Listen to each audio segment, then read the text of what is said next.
Bahasa Indonesia begini, ya sudah itu berangkatlah mereka dari battle. Ketika mereka tidak seberapa jauh lagi dari Efrata, bersalinlah Rahel dan bersalinnya itu sangat sukar. Ini kita masuk ke hal yang lebih dalam ya. Kita akan masuk ke diri kita. Kita bahas Rahel dan yang Rahel meninggal ini ya.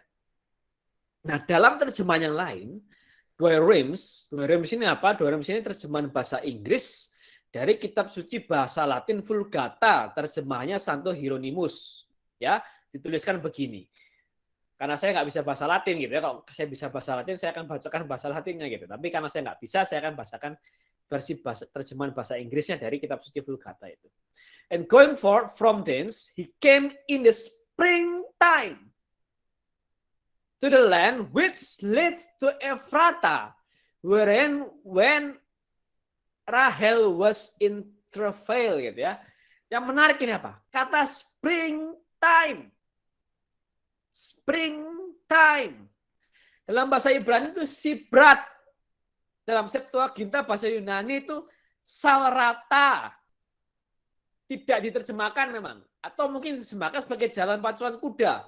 Jalan yang luas, jalan yang lebar. Maksudnya begitu. Tapi Santo Hieronymus, Santo Jerome menerjemahkannya sebagai apa? Springtime. Musim semi. Atau waktu terbaik di bumi. Ingat ya. Waktu terbaik di bumi. Jadi kita lihat keadaannya. Rahel meninggal di waktu terbaik di bumi. Yakub justru di waktu terbaik di bumi ini, Yakub berduka. Kenapa? Istri yang paling dia cintai meninggal karena melahirkan anaknya. Ingatnya ini di waktu terbaik di bumi. Yakub harus berduka karena istrinya yang meninggal. Dan mungkin kita pernah alami ini. Mungkin ada kisah, ada seorang yang sebentar lagi wisuda. Mungkin dia minggu depan akan wisuda. Wah, itu pasti hari yang bahagia. Dia minggu depan akan wisuda. Beres kuliah. Gitu kan? Wah, itu pasti hari yang bahagia. Tapi naasnya apa? Ternyata beberapa hari sebelumnya orang tuanya meninggal. Jadi menjelang wisudanya, yang menjadi salah satu hari terbaik dalam hidupnya, ternyata sebelum itu orang tuanya meninggal. Sebanding juga dengan kisah lain. Misal ada seseorang yang akan menikah. Mungkin minggu depannya dia akan menikah. Di hari yang sangat bahagia dalam hidupnya. Tapi ternyata beberapa hari sebelum itu, sebelum akan menikah, mungkin 1 atau 2 hari, orang tuanya meninggal. Saya mau kasih tunjuk apa? Ini psikologis yang sama teman-teman Bapak Ibu. Yang sedang dialami oleh Yakub. Di masa ini springtime, di musim semi, di waktu terbaik di bumi, mungkin dia sedang alami penuaian yang melimpah. Mungkin hasil pertaniannya melimpah. Mungkin hasil peternakannya melimpah. Di masa terbaiknya, dia harus kehilangan Rahel. Istri yang paling dia cintai. Ini saya mau kasih tunjuk apa? Betapa daunnya Yakub sebenarnya. Betapa daunnya Yakub sebenarnya. Ini sorry saya mungkin lebih dari jam 9 ya. Tapi saya mau jelaskan ini lebih dalam lagi. Ya, mungkin kita lebih dari jam 9, mungkin jam 9:04. Saya minta waktu 15 menit tambahan ya. Di masa terbaik, di waktu terbaik, Yakub harus kehilangan istrinya. Ya. Dan dalam beberapa kasus, saya kasih tahu, dalam beberapa kasus, ketika sang istri meninggal karena melahirkan, biasanya dalam beberapa kasus, sang bapak, sang suami dari istri ini, sang bapak dari anak yang dilahirkan, akan terluka dengan anaknya. Dalam beberapa kasus. Karena dalam pikiran mereka, gara-gara kamu, gara-gara kamu anakku, istriku meninggal. Jadi dalam beberapa kasus, sang bapak terluka kepada anaknya ketika istrinya meninggal melahirkan anaknya. Jadi saya mau kasih tunjuk apa? Ini psikologis Yakub. Betapa sebenarnya down-nya dia. Yakub bisa mengeluh. Yakub bisa salahkan banyak hal. Yakub bisa salahkan anaknya, Yakub bisa salahkan bidangnya, Yakub bisa salahkan keadaan, bahkan mungkin Yakub bisa salahkan Allah yang menyuruhnya pindah. Yakub bisa salahkan banyak hal. Tapi apa yang Yakub lakukan? Apa yang Yakub lakukan? Ayat 18. Ketika anak itu lahir, Rahel memberi nama Ben-Oni. Tapi Yakub ganti nama jadi Benyamin. Ben-Oni artinya apa? Anak lukaku, anak kesakitanku, anak kesengsaraanku. Diganti oleh Yakub apa? Anak tangan kanan. Kalau Yakub terluka dengan keadaan ini, menurut saya, pasti Yakub akan biarkan nama anak ini Ben-Oni. Kenapa? Dengan lukanya dia akan melihat bahwa ini memang anak kesengsaraan ini. Karena dia istri yang paling aku cintai meninggal. Tapi perubahan nama dari Ben-Oni jadi Benyamin, ini bukti bahwa Yakub mengampuni dan menerima keadaan itu. Dia nggak menyalahkan anaknya, dia nggak menyalahkan bidan, dia nggak menyalahkan Allah. Enggak. Dia terima kondisi ini. Dia nggak mau anaknya Ben-Oni. Dia nggak mau anaknya merepresentasikan dukanya. Dia nggak mau anaknya merepresentasikan kehilangannya. Tapi dia mau anaknya merepresentasikan apa? Pertolongan. Merepresentasikan apa? Justru dia yang menopang aku. Merepresentasikan apa lagi? Kehormatan. Kalau Yakub terluka dan Yakub punya alasan untuk terluka dengan Benyamin. Dia sangat punya alasan untuk terluka dengan Benyamin. Kenapa di masa terbaik ini Rahel harus mati gara-gara Benyamin? Tapi Yakub tidak memilih itu. Dengan cepat diubah oleh Yakub. Aku nggak mau anak ini merepresentasikan kehilanganku. Tapi aku mau anak ini merepresentasikan kehormatan. Aku mau anak ini merepresentasikan pertolonganku. Itu yang Yakub mau. Ya, maka di sini katakan, Yakub memilih untuk memberi putranya nama yang lebih baik. Karena yang lain akan mengingatkannya dengan sangat bijaksana tentang kehilangannya. Di sini menggambarkan apa? Yakub segera bangkit. Yakub cepat. Dengan cepat diubah oleh Yakub. Melambangkan apa? Yakub segera bangkit. Ini luar biasa. Maksudnya saya mau tunjukkan di ayat sebelumnya, kita lihat betapa loss-nya Yakub itu sebenarnya. Betapa sebenarnya terpuruknya Yakub itu sebenarnya. Tapi di ayat ke-18, dia menunjukkan betapa dia dengan segera dia bangkit dari lukanya. Dengan segera dia bangkit dari dukanya dan menamai anaknya Benyamin. Dan saya yakin, teman-teman Bapak Ibu, karakter Yakub yang sedemikian ini adalah hasil relasinya dengan Tuhan. Yakub sudah melihat banyak penyertaan demi penyertaan. Pergumulan demi pergumulan. Pertolongan demi pertolongan.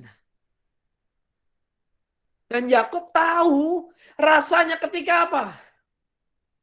Ketika dia terluka dengan Esau. Ketika dia harus konflik dengan Esau, Yakub tahu rasanya. Yakub tahu rasanya ketika dia ditindas Laban.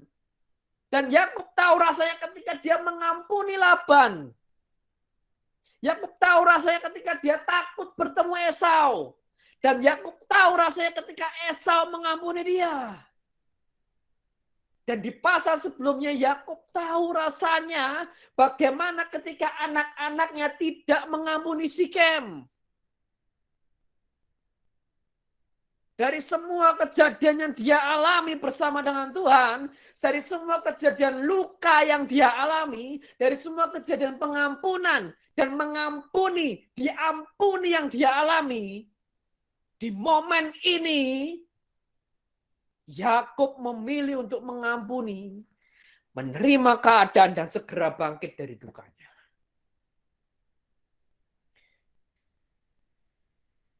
Lalu pertanyaannya, lalu bagaimana dengan kita? Pertanyaannya bagaimana dengan kita? Masihkah kita cari alasan untuk menyalahkan yang lain?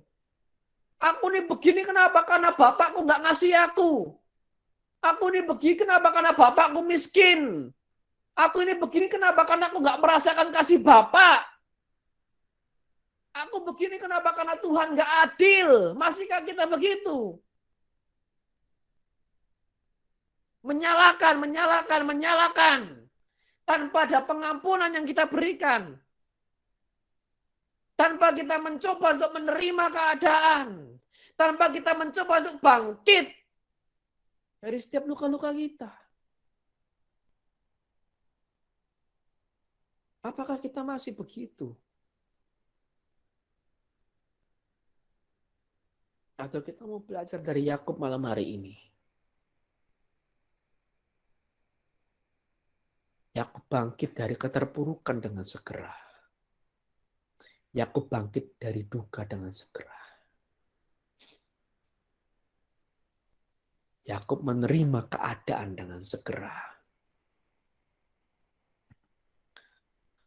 Tidak menyalahkan kondisi, tidak menyalahkan Benyamin, tidak menyalahkan Tuhan, tidak.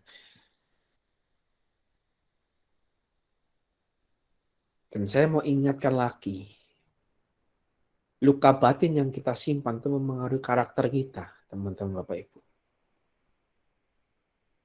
Itu mempengaruhi karakter kita.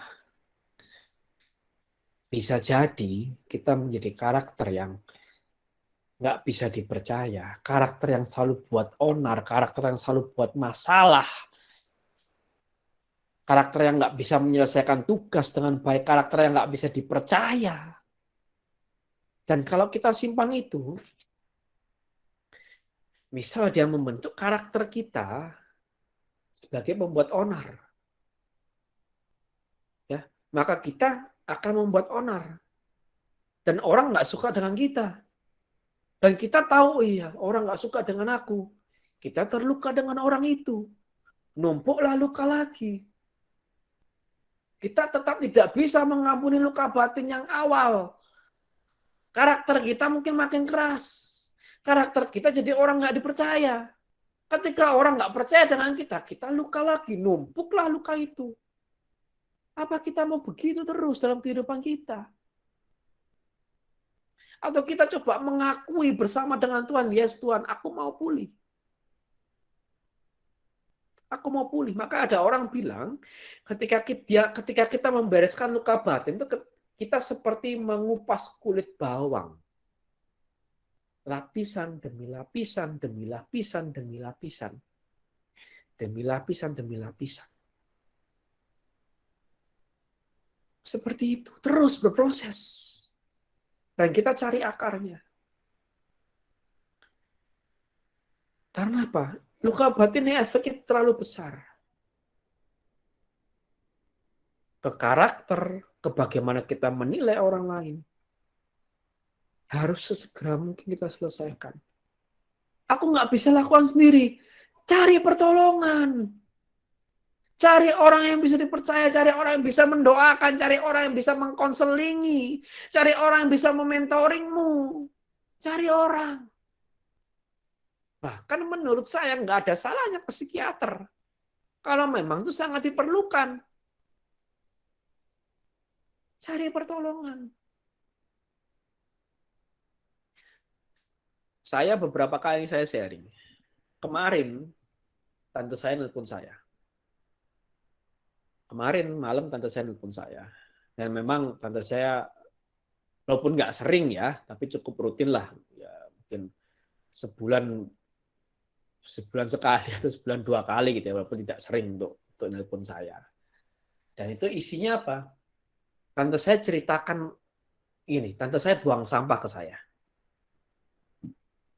Tante saya ceritakan kondisi di sana bagaimana. Karena apa? Tante saya ini orang yang baik sekali. Orang yang sangat baik. Sangat sabar. Saking baiknya, orang lain memanfaatkan dia. Akhirnya terluka dong. Tapi puji Tuhannya apa? Dia sadar kalau dia terluka. Itu saya sukanya. Dan kemarin dia telepon, itu saya dengar dia, wah ini kok beda. Hari ini tante nelfonnya beda ini. Biasanya ngeluarin unek-unek, biasanya dia menolak ini itu, biasanya dia nggak bisa berdamai dengan keadaan. Kali ini kemarin dia telepon beda. Dia telepon, dia mengungkapkan penerimaannya dengan keadaan. Dia telepon, dia mengungkapkan bagaimana dia mulai empati, simpati dengan orang yang menyakiti dia. Dan saya bilang, puji Tuhan tante. Tante tahu nih kenapa? Karena tante pendoa. Tante saya doanya luar biasa. Doa rosario, doa novena, luar biasa. Getol lah. Mungkin bisa jadi dia punya jam doa 3 atau 4 kali lipat dari jam doa saya. Luar biasa, dia pendoa yang luar biasa. Dan dia jujur di depan Tuhan. Dan saya tempat sampahnya. Buat tante saya. Saya nggak pernah ngasih solusi. Karena pernah sekali saya nyoba ngasih solusi. Dia langsung bilang, aku tuh nggak butuh solusi, aku cuma mau cerita. Dia gitu. Oh iya tante, yos. Saya semenjak itu saya nggak pernah ngasih solusi apa-apa. Gitu ya. Puji Tuhan. Seek help. Kalau nggak bisa bereskan itu sendiri. Seek help. Dan yang pasti apa? Cari Tuhan. Ingat kebaikan Tuhan. Belajar menerima. Jangan terlalu banyak menyalahkan ini itu. Ya ini karena itu. Ya ini karena pekerjaan, karena ini, karena pelayanan, karena enggak. No. Bukan karena itu. Karena kamu sendiri, karena saya sendiri, karena kita sendiri teman-teman Bapak Ibu. Belajar dewasa. Mengampuni dan menerima keadaan. Dan puncak rekonsiliasi Yakub di mana? Di sini. Esau dan Yakub menguburkan Ishak bersama-sama. Ini bentuk rekonsiliasi yang penuh antara Yakub dan Esau. Ini seperti Ishak dan Ismail yang bersama-sama menguburkan Abraham. Ya, kita pernah baca itu ya. Itu bentuk rekonsiliasi yang penuh. So, kita bisa belajar apa? Sekalipun Yakub berduka di waktu terbaik di bumi, bayangin ya, Yakub harus berduka di waktu terbaik di bumi. Ini psikologinya seperti apa? Tadi sudah saya bahas. Tapi Yakub tidak tenggelam dalam dukanya, tapi segera bangkit. Buktinya apa? Dengan mengubah nama Ben-Oni, anak kesengsaraanku, menjadi Ben-Yamin, anak tangan kanan. Itu pemaparan hari ini. Saya sedikit review bahwa pertama, nubuatan kedatangan Mesias. Ratapan kubur Rahel ini tergenapi secara penuh saat kedatangan Mesias, yaitu kelahiran Yesus Kristus yang diikuti oleh pembunuhan semua anak di Bethlehem. Kabar kedatangan Mesias di Migdal Eder, yaitu menara kawanan domba, tergenapi ketika malaikat Tuhan memberikan kabar kelahiran Yesus Kristus kepada para gembala. Yang kedua, Allah yang mengubah nama. Seperti Allah mengubah nama Abraham, Sarah, dan Israel, demikian juga Yesus punya wewenang yang sama untuk mengubah nama Petrus. Simon menjadi Petrus karena apa? Yesus adalah Allah. Dan setiap perubahan nama mengandung misi baru yang ilahi. ziarah Yakub. Inisiatif Yakub merepresentasikan sikap hatinya yang hanya ingin menyembah Tuhan Allah Abraham, Tuhan Allah Ishak, bersama-sama dengan seisi rumahnya. Sikap hati Yakub yang begitu menghargai Tuhan berbuah perlindungan atas dirinya. Rahel meninggal. Sekalipun Yakub harus berduka di waktu terbaik di bumi, tapi Yakub tidak tenggelam dalam dukanya, tapi segera bangkit, segera mengampuni, segera menerima kondisi itu. Dengan buktinya apa? Dengan mengubah Ben-Oni menjadi Benyamin. Nah, mohon maaf, malam hari ini saya lebih 11 menit, ya maka saya akan skip pertanyaan dan saya akan berikan pengumuman singkat. Seperti yang sudah-sudah, bahwa setiap hari Jumat jam 8 malam kita akan berdoa rosario. Besok Minggu kita akan kembali persekutuan doa jam 3 sore. Hari Selasa kita akan Miracle Room doa syafaat jam 8 malam. Minggu depan hari Rabu, masih Rabu ya, karena Kamisnya kita masih ada seminar pertumbuhan. Jadi minggu depan hari Rabu 8 Desember kita akan bahas Kejadian 36. Ya, ini kalau tahu ini siapa? Ini Herodes Antipas.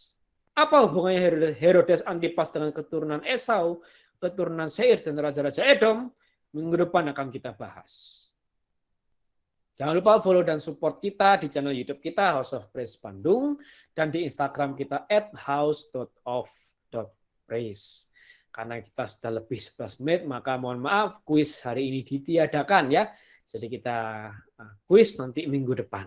Ajak lagi teman-temannya supaya makin banyak yang mengenal tentang iman Kristen, makin banyak yang percaya bahwa Yesus adalah Mesias, Juru Selamat, dan semakin banyak yang percaya bahwa Yesus adalah Allah, dan semakin banyak yang mengenal dirinya dengan kita mempelajari para tokoh-tokoh ini di Perjanjian Lama. Mari kita tutup malam hari ini dengan doa yang luar biasa, itu doa penyembuhan batin dalam tidur. Mari kita berdoa dalam nama Bapa dan Putra dan Roh Kudus. Amin. Tuhan Yesus Kristus melalui kuasa Roh Kudus, hadirlah pada masa laluku sementara aku tidur. Sembuhkanlah segala luka dalam batinku yang pernah kualami. Luka karena kurang kasih sayang dari orang tua dan sesama. Luka karena pengkhianatan. Luka karena penolakan. Luka karena pelecehan. Luka karena penghinaan. Biarlah dengan darah-Mu Kau jadikan aku utuh kembali. Semua hubungan persaudaraan yang sudah rusak dengan keluargaku maupun dengan saudaraku, sembuhkanlah ya Tuhan. Dari segala ketakutan, kecemasan, kegelisahan, keputusasaan, sembuhkanlah aku. Hadirlah Engkau ya Tuhan, supaya aku bisa mengampuni diriku sendiri, mengampuni sesamaku, mengampuni situasi yang menyakitkan. Bantulah aku ya Tuhan, supaya aku dapat mengambil akar pahit yang ada dalam hidupku. Dan isilah hatiku dengan kasih-Mu dalam tidurku malam ini. Terima kasih Tuhan dan berkatilah aku. Amin. Bapa kami yang ada di surga, dimuliakan nama-Mu, tatalah kerajaan-Mu, jadilah kehendak-Mu di atas bumi seperti dalam surga. Berilah kami rezeki pada hari ini dan ampunilah kesalahan kami, seperti kami pun mengampuni yang bersalah kepada kami, dan janganlah masukkan kami ke dalam pencobaan, tetapi bebaskanlah kami dari yang jahat. Amin. Salam Maria, penuh rahmat Tuhan sertamu, terpujilah engkau di antara wanita, dan terpujilah buah tubuhmu Yesus. Santa Maria Bunda Allah, doakanlah kami yang berdosa ini sekarang dan waktu kami mati. Amin. Salam Maria, penuh rahmat Tuhan sertamu, terpujilah engkau di antara wanita dan terpujilah buah tubuhmu Yesus. Santa Maria Bunda Allah, doakanlah kami yang berdosa ini sekarang dan waktu kami mati. Amin.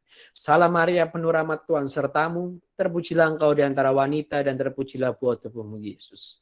Santa Maria Bunda Allah, doakanlah kami yang berdosa ini sekarang dan waktu kami mati. Amin. Kemuliaan kepada Bapa dan Putra dan Roh Kudus, seperti pada permulaan, sekarang, selalu, dan sepanjang segala abad. Amin. Santo Gabriel, Santo Mikael, Santo Rafael, doakanlah kami, lindungilah kami, tolonglah kami. Amin. Dalam nama Bapa dan Putra dan Roh Kudus. Amin.